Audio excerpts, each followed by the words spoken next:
Mari kita satu dalam doa. Bapa di surga, saat ini kami akan memulai kelas kami. Tolong berkati kami agar kami boleh mengerti dan kami boleh beriman kepada Tuhan. Di dalam nama Tuhan Yesus kami telah berdoa. Amin. Saat ini kita akan melanjutkan pelajaran kita mengenai nubuatan dalam kitab Wahyu pasal 13 yang bercerita tentang nubuatan mengenai binatang yang keluar dari dalam laut. Binatang artinya adalah kerajaan seperti yang biasa dicatat oleh Alkitab, dan laut tadi kemarin atau pertemuan yang lalu kita telah belajar bahwa laut adalah tempat di mana banyak orang, yaitu di Eropa. Jadi binatang dari laut ini adalah Roma dan juga Roma kepausan. Kita telah belajar 3 tanda pengenal dan tinggal 6 tanda pengenal yang terakhir. Kita akan melihat tanda pengenal yang keempat,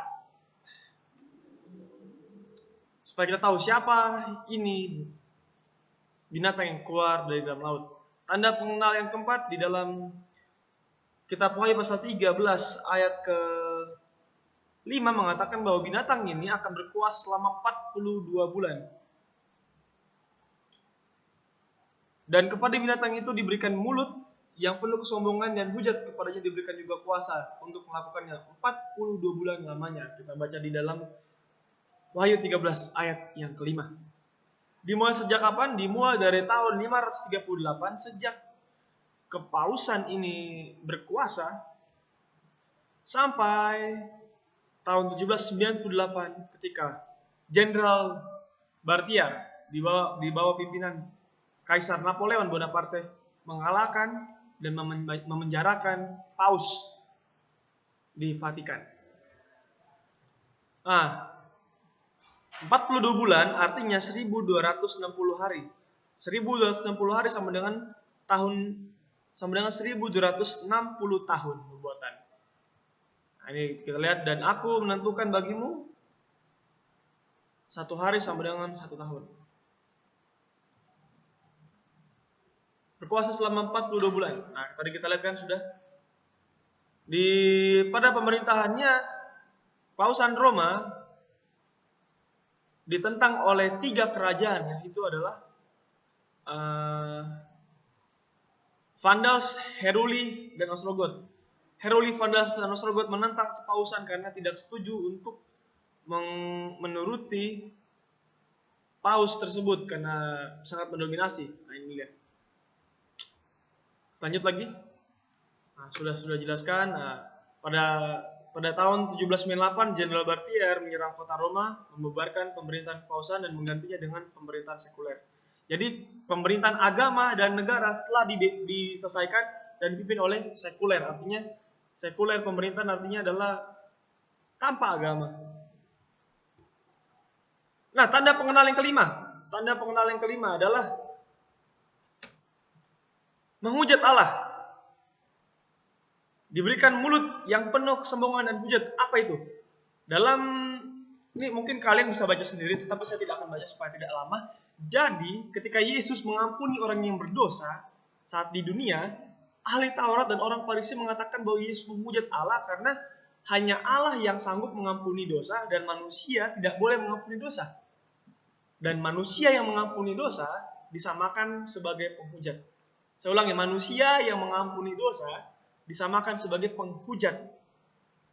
Dan orang yang menyamakan diri dengan Allah, dia adalah menghujat. Mengapa orang ini berkata begitu? Ia menghujat Allah. Siapa yang dapat mengampuni dosa selain daripada Allah sendiri? Dalam Markus 2 ayat 7. Nah, di dalam Catholic Encyclopedia volume 12, artikel kepausan mengatakan hak untuk mengadili ini bahkan sampai meliputi kuasa atas pengampunan dosa telah diberikan kepada paus. Katolik sendiri mengakuinya. Dan inilah kesalahan-kesalahan yang mereka sudah akui di masa lampau. Nah, Paus Leo ke-10 juga memberikan surat indulgensia kepada orang-orang yang memberikan uang. Jadi surat indulgensia sempat diperjualbelikan. Nah, ini adalah salah satu tindakan yang tidak baik yang telah dilakukan oleh Roma Katolik dan telah diakui bahwa sebagai kesalahan. Menghujat Allah, dia memberikan surat indulgensia.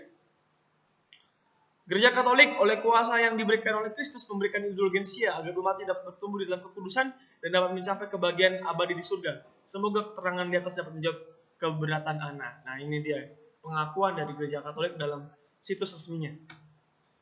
Menghujat Allah, menyamakan diri dengan Allah. Kita lihat menyamakan diri dengan Allah.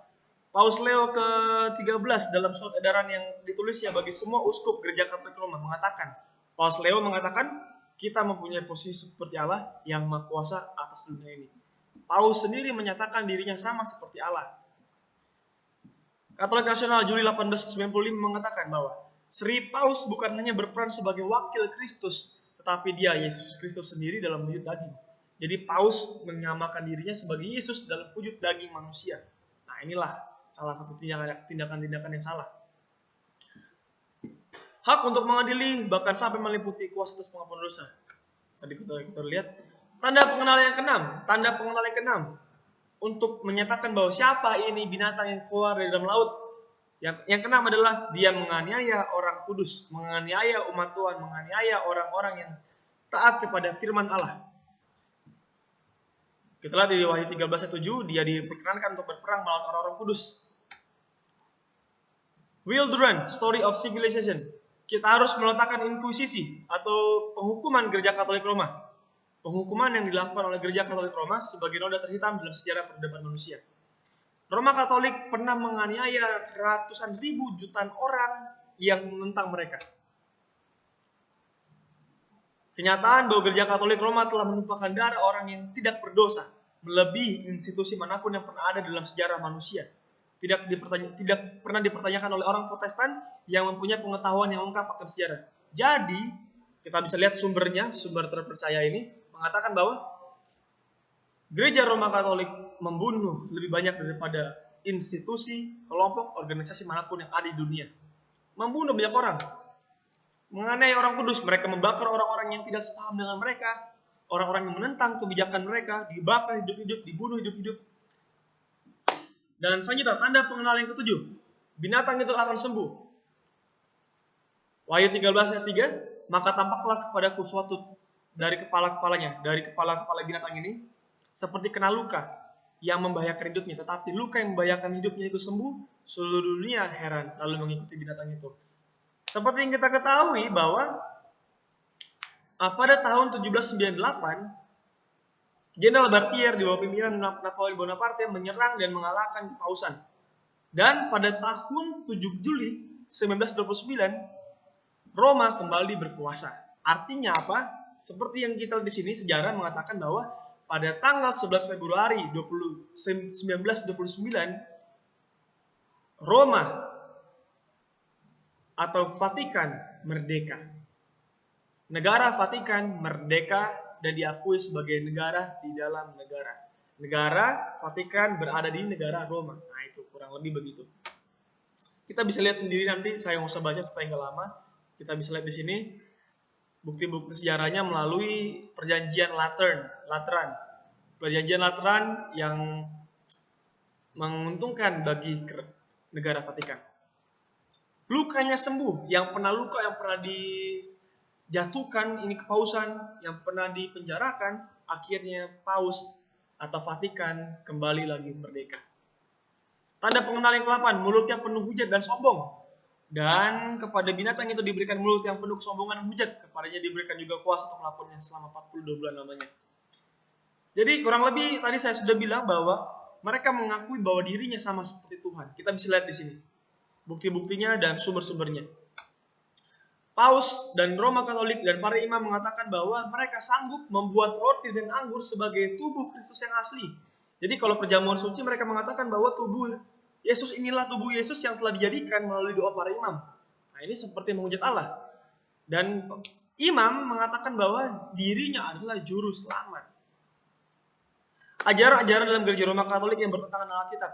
Nah, ajaran-ajaran yang kita lihat di sini, perjamuan Allah sebagai pemujaan Paus sebagai Allah di atas bumi yang mampu mengampuni dosa, itu yang pertama. Yang kedua, pemujaan dan penyembahan terhadap Bunda Maria. Alkitab tidak mengajarkan kita menyembah Bunda Maria, tetapi mereka mengajarkan seperti itu. Transubstansi, roti benar-benar adalah menjadi tubuh Kristus di dalam misa dan perjamuan kudus. Nah, sebenarnya tidak diajarkan di Alkitab ini. Api purgatori, apa itu api purgatori? Perhatikan ini, api purgatori adalah api di mana orang yang mati akan pergi ke sana dan disucikan. Api purgatori adalah api di mana orang-orang yang telah mati disucikan di sana dan dibakar di sana. Ketika dosanya sudah hilang, mereka akan pergi ke surga. Dan mereka juga mengajarkan bahwa imam atau pendeta tidak boleh menikah. Sebenarnya Alkitab tidak melarang orang menikah.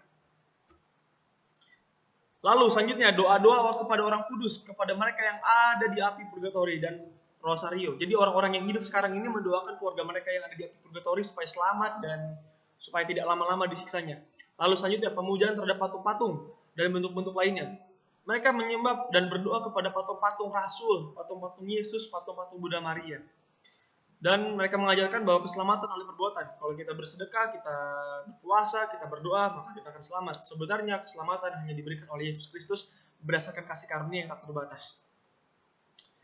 Sumber-sumber Alkitab ekstra. Mereka tidak mengakui 66 kanon Alkitab. Mereka menambahkan Alkitab lain. Oke, ajaran dan mereka memuja Paus sebagai Allah di atas bumi. Pemujaan terhadap Bunda Maria, tadi sudah dijelaskan, api purgatori, doa kepada orang kudus, patung-patung mereka sembah, sumber-sumber Alkitab yang lain. Nah, ini Alkitab yang tidak ada di Alkitab Kristen pada umumnya. Baptisan bayi. Nah, baptisan bayi. Sebenarnya orang dibaptis yang seperti kita ketahui ketika mereka sudah mengerti akan dosa itu, mereka telah beriman kepada Yesus. Bagaimana bayi bisa dibaptis sedangkan bayi belum beriman kepada Yesus, bayi belum mengetahui apa-apa tentang kebenaran. Nah, ini dia. Lalu tanda pengenal yang ke-9. Tanda pengenal yang ke-9 adalah 666 dalam Wahyu pasal 13 ayat yang ke-18. Bilangan itu adalah bilangan seorang manusia, bilangan itu adalah 666. Mari kita lihat. Ini gelar Paus. Uskup Roma, penerus Petrus, Pangeran Rasul, Uskup Agung, Metropolitan Provinsi Roma, hamba dari para hamba Tuhan, dan Vicarius Filii. Mari kita lihat. Salah satu julukan Paus adalah Vicarius Filii atau wakil Allah, wakil Allah. Nah, kita lihat ini angka-angka ini, huruf-huruf ini. Huruf V adalah 5, I adalah 1, C adalah 100. Jika digabungkan jumlahnya 112. Filii. Ini Filii, kita lihat jumlahnya. Dei artinya Tuhan. Jadi seorang wakil Tuhan. Dei artinya 500, tidak ada, I 100. Jadi ketika dijumlahkan adalah 666. Kita lihat di sini Dux Cleri. Artinya Captain of Clergy atau pemimpin clergy. Dux, D adalah 500, 25 kita bisa X 10, C sekian. Nah, jika dijumlahkan, Dux adalah 515 dan Cleri 151. Jumlahnya adalah 666. Selanjutnya, Ludovicus atau Vicar of the Court. Ini julukan Paus lagi. Jumlahnya adalah setiap huruf. Nah, orang Roma, saya tekankan, orang Roma menjadikan huruf sebagai angkanya. Kita lihat ini jumlahnya juga 666. Nah, jadi tanda pengenal yang ke-6 sudah jelas, yang ke-9 sudah jelas dari julukan-julukan Paus yang mengatakan bahwa dia adalah wakil Tuhan, adalah Allah sendiri, anak Tuhan sendiri, dan jumlahnya 666 berdasarkan Wahyu pasal 13 ayat 6. Wahyu pasal 13 ayat 18. Yang penting di sini adalah ketukuhan orang kudus yang menuruti perintah Allah dan iman kepada Yesus. Akhir kata dari segala yang didengar ialah takutlah akan Allah dan peganglah pada perintah-perintahnya, karena ini adalah kewajiban setiap orang. Jadi, binatang yang keluar dari laut telah melakukan segala tindakannya, dan sekarang dia sudah tidak berkuasa. Dan nubuatan telah menunjuk kepada mereka semua, pada sistem-sistem dari. Sekali lagi, saya tidak memojokkan satu institusi atau satu agama. Saya tidak menghinakan, saya tidak merendahkan, tetapi saya hanya menyatakan firman Tuhan, dan firman Tuhan tidak pernah berdusta, firman Tuhan selalu benar, dan iya dan amin. Jadi semoga kita boleh mengerti akan pelajaran ini dan tetap beriman kepada Tuhan, bukan kepada manusia, bukan kepada gereja, bukan kepada orang dan kepada pendeta. Tapi mari kita beriman kepada Allah saja dan firman-Nya. Amin.